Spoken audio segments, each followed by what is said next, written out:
buka baju kita, kalau tembus ke tangan, tangan juga dicuci. Sucikan yang kalau lagi supaya betulnya tak harus kita cuci, apalagi tubuh kita mengandung kalau dicuci.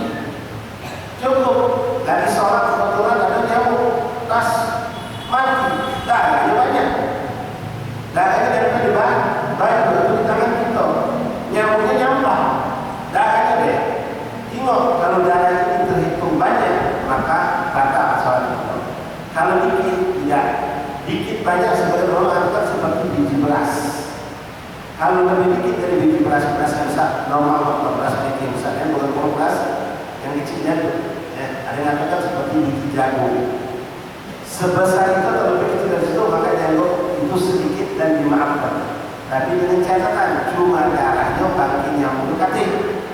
Kalau bangkit nyamuk negatif walaupun tanpa keluar darah, batal sholat kita karena membawa bangkit. Begitu juga dengan lalat tidak berdarah, lalat mati nyampe di baju kita. Ini ada kejadian seorang ulama pakai imam. Pas dia pakai imam itu subhanallah, pas dia mau termasuknya ada lalat masuk serut kepencet di dalam kejadian ulama ini. Ulama ini sholat imam itu biasanya ulama-ulama yang macam itu yang biasa berimam itu tidak habis sholat buka. Kalau dia wanita kami agak keras, habis sholat buka ke helm. Nah sholat pakai lagi. Karena sampai 3-4 hari baru mereka bongkar, sudah kelihatan kotor. Jadi terjadi seorang ulama, begitu dia sudah sholat, sehari, 2 hari, 3 hari selesai, dia lagi ke imam baru, jadi dia buka. Lanjut buka dia dapat ada bangkit lalat. Yang mana secara logika dia mungkin lalat bukan semut, kalau semut merayap. Lalat ini pasti masuk pas sedang terbang, dia sudah melilit kepala bangkit dari sana itu lalat itu boleh dimati. Maka dia tahu ini berapa yang sholat. Mulai waktu itu maghrib hari Rabu betul-betul. Maghrib Rabu, ketemu lagi sampai hari ini Rabu, Kamis, Jumat, malam Sabtu. Itu setiap sholat diqadha. Wajib diqadha. Kenapa sholat itu tidak sah? Karena membawa bangkai. Begitu juga darah. Kadang kita tidak ketahuan sholat pakai baju. Pas sudah kita maghrib pakai baju 2 hari. 2 hari kita pakai baju. Baru mau ada darah semua. Tadi tiada terima tidak. Ada darah. Pas itu ternyata maaf tembusan dari korek. Atau mungkin kalau darah dari ada nyamuk dan lain-lain. Dan kita tahu untuk waktu mulai baju pertama nanti. Setelah itu baru kita pikir kapan akan kejadian darahnya. Jadi kita sudah bisa menyimpulkan kalau kejadiannya mungkin pas aku sholat kemarin itu aku ada garuk dikit, ada gatal. Ternyata darah kita tertajam keluar ke darah. Ada situ darah yang berbagi. Maka dari hitungan itu sholat kita harus dipotong. Karena membawa najis. Ikhwan yang ada di Allah, kita perlu paham ibu bapak. Tidak setiap yang kelihatan kotor atau menjijikkan itu najis. Dan tidak jarang atau menjijikkan tidak najis. Boleh jadi suatu kelihatan cantik itu najis. Sekarang kita sedikit bahas mengenai alkohol. Alkohol dalam minyak wangi, Pak. Ada yang beli alkohol, ada yang pakai alkohol. Ini ada khilaf ulama. Mereka mengatakan alkohol itu sedikit baik kalau masuk ke mulut haram.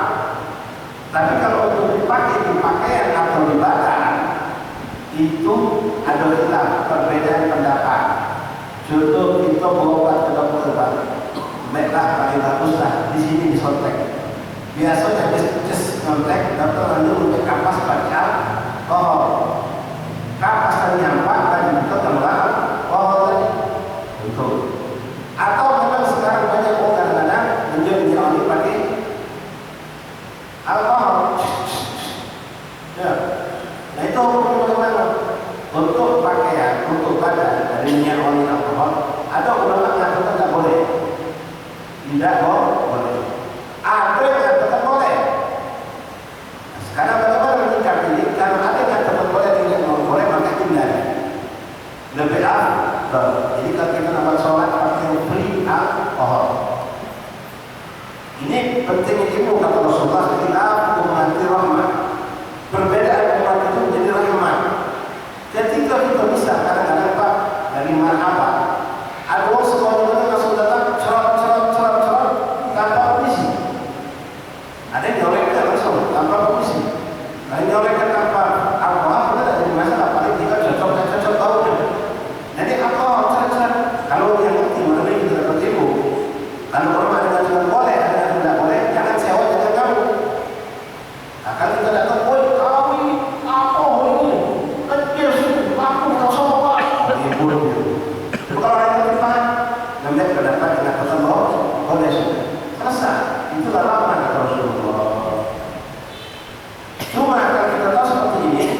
Karena apa yang kata boleh tidak, maka sampai untuk jalan paling selamat hindari.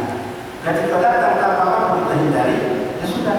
Karena minyak wangi ini Bapak, Ibu, termasuk 3 perkara yang makruh ditolak. Kalau dua menyolek minyak wangi atau menunjukkan sebotol minyak wangi balik dari umroh atau dari pasar ini, nah aku minyak wangi cakep banget, lembut, buat tahu. Oh tidak usah, aku makruh. Tidak boleh ditolak, diterima. Perkara apa tidak terserah. Minyak wangi. Kadang-kadang bukan di botol, colekan lah. Itu nih kalau colek jangan nafsu. Tapi lain kalau cocok sama orang cocok. Nah jadinya bau sengket di bahasa itu. Nah dia sudah dapat obat, ya betul itu. Lalu yang lemah ini aja bau. Nah ini apa? Ya, pakai sedikit baik lebih cocok boleh tidak sudah. Itu jangan tolak. Walaupun dia beri minyak udah dengan stek sedikit karena makruh menolak minyak wangi. Kedua tidak boleh tolak juga susu. Susu makruh Pak. Kita ada yang tidak ada susu. Aku tahu susu teh kopi lagi susu pun tidak tolak. Baik itu. Yang penting limon ini yang sunnah. Tak mau dia boleh. Minyak wangi kita tidak cocok sama kita bau dia boleh. Yang ketiga bantah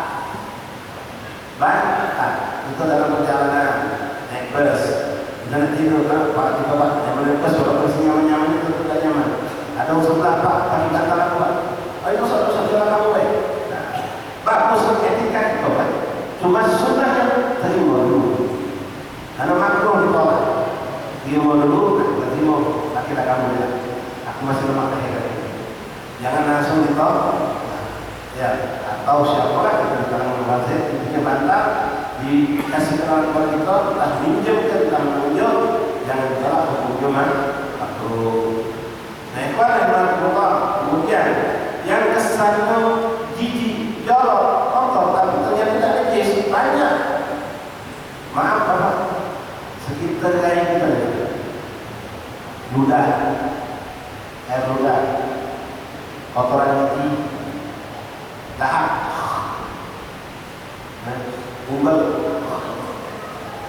air mata kayak itu bahasa itu adalah air ya itu semua menjijikkan jorok tapi tidak najis kecuali campur darah gigi kita berdarah ludahnya campur darah najis tapi tidak ada campur darah maka tidak bernajis makanya pakai siwak sunnah Rasulullah masuk mulut sunnah kalau sudah tadi ngomong sunnah jangan bawa ke lagi sudah dan subhanallah kayu Arab seperti ini tidak menyebut bau musuh ya berhitung kayu bagus nah, ada saya kita dapat info dari anak kita Pak sekolah di salah satu SMA negeri dia tahu sholat pakai siwak ini sunnah Rasulullah lebih afdal 2 rakaat daripada 7 rakaat tanpa siwak kita 2 rakaat sholat pakai siwak itu paling sama 70 sholat tanpa siwak jadi ini anak Masya Allah dia belajar menghidupkan sunnah Rasulullah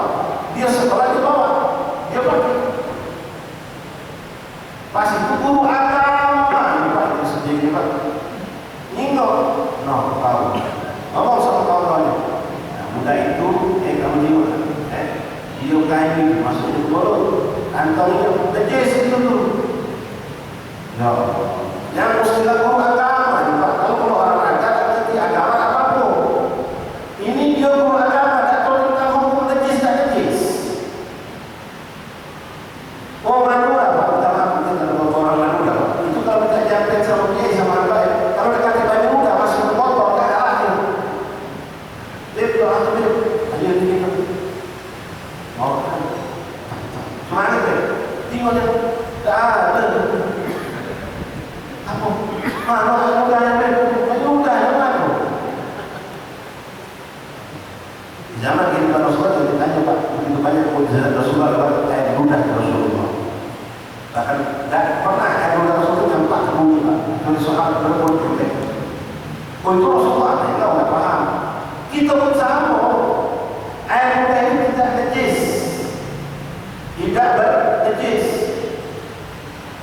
Kalau sampai tidak sengaja Pak, ya bersih, keluar, dan bersih ke tempat basah dan juga tak ada lagi sholat kita teruskan. Kita bersih, kita tangan sudah basah sampai tangan, entah dari hidung, entah dari mulut, atau sudah tidak lagi sih, walaupun kesannya menghentikan.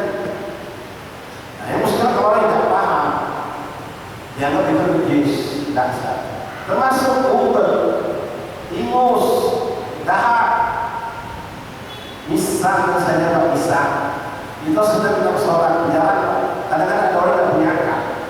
Begitu dia mobil, saya tahu lemah dia berudah, pas kita lagi itu, kata orang habis kita tidak tahu berbagi sholat, nabi sholat pada masjid, Pak Ujang ngomong sholatnya, Pak Jum, lagi Pak Jum cari minus, ayo kita baik. Koyonya, luar masih membuat itu Pak. Saya tanya, itu tadi pasti, itu tadi. Jadi orang saudara tidak sah, kalau paham sah, sah. Walaupun apa dijijikan itu, bukan virus, ya, naik makros naik itu menjijikan, tapi tidak ada najis. Yang najis itu ilar. Beda ilar sama air liur. Bentuknya mirip-mirip boleh Pak. Dihukumkan itu ilar kalau posisinya keluar dari maidah dari perut. Ketika seorang itu tertidur, dia tidur posisi kepala sama perut sama atau kepala lebih rendah. Kalau tidurnya duduk macam ini, ya, ada Pak Agus, badan gemuk Pak, kalau sudah tidur di bawah pasangan itu lah. Oh, kalau sudah Jumat itu datang cepat tapi cepat tidur. Sedang tak tidur. Masjid juga pertama batal tak? Wudhu tidur sudah boleh kita bahas. Kalau tidak gimana Pak, tak goyang kanan, tak goyang kiri, tak cari bau, tidak mau. Mantapnya, kadang-kadang Masya Allah, orang dikasih Allah tidur tak tidur, tapi seperti orang sedang tidak tidur. Mantap. Tidur dia. Tidak batal, selagi pantatnya mantap. Tapi kalau sudah goyang kanan, goyang kiri, depan belakang, batal. Atau tidurnya selonjor, batal. Ya, nah ini orang tidur. Matal, tidak lagi begini, goyang badan. Mantap. Lebih dalam lagi Pak, bukan cuma tes. Nah, kalau punya oleh, bagus. Ini punya bangga. Gitu. Tes dulu itu, coba apa hukumnya teknis? Kalau kita bahasa hukum kita tidak bahasa itu ngomong itu tidak nilai. Memang ada bahasa, tapi apakah hukumnya hukum kita? Tidak. Hukumnya cuma kayak liur. Kenapa? Jelas kepalanya bocor, ke bawah. Itu cuma hukuman air liur yang tak terbendung keluar. Jadi yang namanya liur itu kalau kepala sejajar sama perut atau lebih rendah dari perut itu baru yang namanya legis. Jadi hati-hati Pak, maaf kalau kita tidur liur Pak. Ya, memang kita disuruh perkara kita tidur. Kenapa itu? Najis. Kenapa najis? Kenapa bantal najis bergetar. Nah ini jadi masalah utama Bapak. Kadang-kadang kita tidak perhatikan. Jadi orang baik memang suka gila Pak ya. Karena banyak makan lagi sana rokok. Tidur. Pas gila tahu dia, gila menyampak ke bantal. Kita kan posisi kepala pulang-balik. Jadi nampaknya sudah musang-musang kita itu. Maka jangan kita langsung sholat sebelum sholat baik wudhu. Kalau memang kita tahu tipe kita adalah orang yang suka ngider, cuci Pak kita kalau tidak mau mandi. Sehingga kita tidak ragu hilang itu atau tidak. Ya, karena kalau sudah dulu berarti kita hilang akal. Hilang yang Pak bantal bisa musang kepala, musang ke kiri. Kadang-kadang tangan kita najis di mana-mana. Bersihkan itu. Baru kita sholat. Ma'asyiral hadirin itu beberapa contoh badannya najis. Ingat sudah masuk waktu Isya, salat telah lagi pada pertemuan yang akan datang masih pembahasan mengenai syarat sahnya sholat. Sedikit tambahan untuk musim hujan. Yang cek Pak, genangan air. Tidak usah bapak minum. Aku pernah minum ambil. Lalu jalan mudah kapas kotor, pas kalau udah. Dari pagi aku najis. Bapak satu nomor najis. Itu belum dikatakan najis Pak. Genangan air yang mengalir dapat itu tidak najis. Pas masuk ke badan, basah sarung ke badan itu tidak najis. Kecuali yang ada dia najisnya. Atau itu dari keluar dari sumber blok yang kotor, hitam, kotor. Atau keluar dari selokan dari rumah yang keluarkan dari air comberan yang najis. Kalau cuma genangan air biasa, kalau itu dia mudah main dari pas basah. Genangan apa masjid tidak najis. Itu tidak najis. Dan tidak terlalu parah itu sholat. Kalau parah basah berarti bukan kalau ini yang berbahasa. Allah ada insyaallah bisa kita ulang lagi pada kesempatan yang akan datang. Bapak yang pertama yang saya bisa sampaikan adalah pada proses terakhir kita bahas lagi kita harus ketahui tentang syarat sholat.